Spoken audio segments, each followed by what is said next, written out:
ಕರಾವಳಿಯಲ್ಲಿ ಭಾರೀ ಮಳೆಗೆ ನದಿಗಳಿಗೆ ಜೀವ ಕಳೆ ಬಂದಿದೆ. ತುಂಬಿ ಹರಿತಾ ಇದೆ. ಫಲ್ಗುಣಿ ನದಿಯಲ್ಲಿ ಹೆಚ್ಚಿದೆ ನೀರಿನ ಒಳಹರಿವು. ಫಲ್ಗುಣಿ ಅಂತಲೇ ಅಲ್ಲ, ನೇತ್ರಾವತಿ, ಕುಮಾರಧಾರ ಎಲ್ಲವೂ ಕೂಡ. ಮಂಗಳೂರಿನ ಮರವೂರು ಬಳಿ ಈಗ ನೆರೆ ಆತಂಕ ಶುರುವಾಗಿದೆಯಂತೆ, ಪ್ರವಾಹ. ಹಾಗಾಗಿ ಮರವೂರು ಡ್ಯಾಮ್ನ ಎಲ್ಲ ಗೇಟ್ಗಳನ್ನು ಓಪನ್ ಮಾಡಿ ನೀರನ್ನು ಬಿಡ್ತಾ ಇದ್ದಾರೆ. ಮತ್ತಷ್ಟು ಮಳೆಯಾದರೆ ಅಪಾಯ ಮಟ್ಟವನ್ನು ಮೀರುತ್ತೆ ಡ್ಯಾಮ್. ಎಲ್ಲ ಬಹುತೇಕ ಕರಾವಳಿಯ ನದಿಗಳು ಜೀವ ಕಳೆಯನ್ನು ಪಡ್ಕೊಳ್ತಾ ಇವೆ. ಕರಾವಳಿ ಮತ್ತು ಚಿಕ್ಕಮಗಳೂರು ಭಾಗದ ನದಿಗಳು, ಫಲ್ಗುಣಿ, ನೇತ್ರಾವತಿ, ಕುಮಾರಧಾರ ಎಲ್ಲ.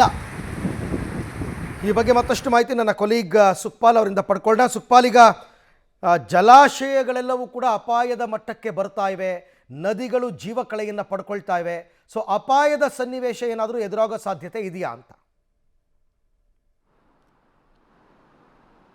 ಅರವಿಂದ್, ಈಗಾಗಲೇ ಕರಾವಳಿ ಸೇರಿದಂತೆ ಇಡೀ ಪಶ್ಚಿಮ ಘಟ್ಟದಲ್ಲೂ ನಿರಂತರ ಮಳೆ ಆಗ್ತಾ ಇದೆ. ಹೀಗಾಗಿ ಎಲ್ಲ ಜೀವ ನದಿಗಳು ತುಂಬಿ ಹರಿತಿದೆ. ಪ್ರಮುಖವಾಗಿ ನೇತ್ರಾವತಿ, ಕುಮಾರಧಾರ, ಫಲ್ಗುಣಿ, ಶಾಂಭವಿ ಈ ರೀತಿಯಾಗಿ ಎಲ್ಲ ನದಿಗಳು ತುಂಬಿ ಹರಿತಾ ಇದೆ. ನೀವು ದೃಶ್ಯದಲ್ಲಿ ಗಮನಿಸಬಹುದು, ಮಂಗಳೂರಿನ ಮರವೂರು ಸಮೀಪದಲ್ಲಿ ಹರಿಯುವಂಥ ಫಲ್ಗುಣಿ ನದಿ. ಇದು ಸಮುದ್ರ ಸೇರಲಿಕ್ಕೆ ಹೋಗ್ತಾ ಇರುವಂಥ ಫಲ್ಗುಣಿ ನದಿ. ಇಲ್ಲಿ ಕುಡಿಯುವ ನೀರಿಗಾಗಿ ಒಂದು ಮರವೂರು ಡ್ಯಾಮನ್ನು ನಿರ್ಮಾಣ ಮಾಡಲಾಗಿತ್ತು. ಆದರೆ ಮಳೆ ವಿಪರೀತವಾಗಿರುವಂಥ ಹಿನ್ನೆಲೆಯಲ್ಲಿ, ಜೊತೆಗೆ ನದಿ ತುಂಬಿ ಹರಿತಿರುವ ಹಿನ್ನೆಲೆಯಲ್ಲಿ ಈ ಡ್ಯಾಮ್ನ ಎಲ್ಲ ಗೇಟ್ಗಳನ್ನು ಈಗ ಓಪನ್ ಮಾಡಿ ನೀರನ್ನು ಹರಿಯ ಬಿಡಲಾಗಿದೆ.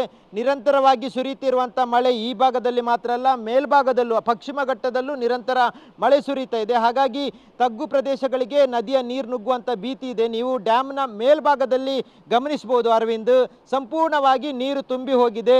ಆ ಭಾಗದಲ್ಲಿರುವಂಥ ಪ್ರದೇಶದ ಮನೆಗಳಿಗೆ ನೀರು ನುಗ್ಗುವಂಥ ಭೀತಿ ಇದೆ. ಹೀಗಾಗಿ ಡ್ಯಾಮ್ನ ಎಲ್ಲ ಗೇಟ್ಗಳನ್ನು ಈಗ ಸದ್ಯದ ಮಟ್ಟಿಗೆ ತೆರೆದು ಬಿಡಲಾಗಿದೆ. ಎಲ್ಲ ನೀರು ಪೂರ್ತಿಯಾಗಿ ಸಮುದ್ರಕ್ಕೆ ಸೇರಲಿಕ್ಕೆ ಈ ರೀತಿಯಾದಂಥ ಡ್ಯಾಮನ್ನು ಓಪನ್ ಮಾಡಲಾಗಿದೆ. ಒಂದು ವೇಳೆ ಏನಾದರೂ ಡ್ಯಾಮನ್ನು ನಿಲ್ಲಿಸುವಂಥ ಪ್ರಯತ್ನ ಮಾಡಿದರೆ ಸಂಪೂರ್ಣವಾಗಿ ಮೇಲ್ಭಾಗದಲ್ಲಿರುವಂಥ ಮನೆಗಳಿಗೆ, ತಗ್ಗು ಪ್ರದೇಶಗಳಿಗೆ ನೀರು ನುಗ್ಗುವಂಥ ಭೀತಿ ಇದೆ. ಈಗ ಸದ್ಯಕ್ಕೆ ಎಲ್ಲ ಗೇಟ್ಗಳನ್ನು ತೆರೆದು ನೀರನ್ನು ಹರಿಯ ಬಿಡಲಾಗಿದೆ. ನೀವು ನೀರನ್ನು ಗಮನಿಸಬಹುದು, ಕೆಂಪು ಮಿಶ್ರಿತವಾಗಿರುವಂಥದ್ದು. ಅಂದರೆ ಪಶ್ಚಿಮ ಘಟ್ಟದಲ್ಲಿ ಸುರಿದಂಥ ಮಳೆಗೆ ಮಣ್ಣು ಮಿಶ್ರಿತವಾಗಿ, ಕೆಸರು ಮಿಶ್ರಿತವಾಗಿ ನದಿಗಳನ್ನು ಸೇರ್ತಾ ಇದೆ. ಇದು ಈಗ ನದಿಯನ್ನು ಸೇರಿ ಈ ರೀತಿಯಾಗಿ ಭಾಳಷ್ಟು ದೊಡ್ಡ ಪ್ರಮಾಣದಲ್ಲಿ ನದಿಯ ನೀರಿನ ಪ್ರಮಾಣ ಏರಿಕೆ ಆಗಿರುವಂಥದ್ದು, ಒಳಹರಿವು ಜಾಸ್ತಿ ಆಗಿದೆ.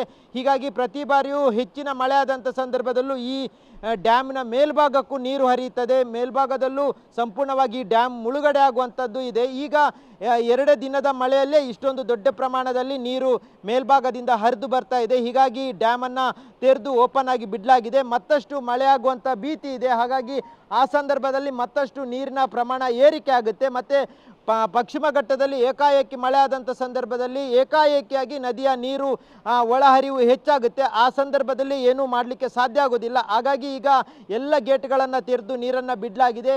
ತಗ್ಗು ಪ್ರದೇಶದಲ್ಲಿ ಇರುವಂಥ ಜನರಿಗೂ ಎಚ್ಚರಿಕೆಯನ್ನು ಕೊಡಲಾಗಿದೆ, ಯಾರು ನದಿ ಸಮೀಪಕ್ಕೆ ಬರಬಾರ್ದು ಅನ್ನುವಂಥ ಹಿನ್ನೆಲೆಯಲ್ಲಿ. ಹಾಗಾಗಿ ಮತ್ತೆ ಮಳೆ ಆದರೆ ಮತ್ತಷ್ಟು ಆತಂಕ ಈ ಭಾಗದ ಜನರಿಗೆ ಇರುವಂಥದ್ದು. ಸುಕ್ಪಾಲ್, ಥ್ಯಾಂಕ್ ಯು, ತಮ್ಮೆಲ್ಲ ಮಾಹಿತಿಗೆ ಧನ್ಯವಾದ. ಬಟ್ ಈ ಮರವೂರು ಡ್ಯಾಮ್ನಿಂದ ಸಮುದ್ರ ಹತ್ತಿರದಲ್ಲಿದೆ. ಹಾಗಾಗಿ ನೀವಿಗೆ ಅಪಾರ ಪ್ರಮಾಣದ ನೀರು ಬಿಟ್ಟರೂ ಕೂಡ ಅಲ್ಲಿ ಮಧ್ಯದಲ್ಲಿ ಪ್ರವಾಹದ ಪರಿಸ್ಥಿತಿ, ಯಾವುದೋ ಗ್ರಾಮಗಳು ಮುಳುಗಡೆ ಆಗೋದು, ಜನಗಳಿಗೆ ತೊಂದರೆ ಆಗೋದು, ಈ ರೀತಿ ಪರಿಸ್ಥಿತಿ ಇಲ್ಲ. ಹಾಗಾಗಿನೇ ಗೇಟ್ನ ಕಂಪ್ಲೀಟ್ ಓಪನ್ ಮಾಡಿದ್ದಾರೆ. ಯಾಕೆಂದರೆ ನಿಮ್ಗೆ ಇನ್ಫ್ಲೋ ಹಾಗೇ ಇದೆ.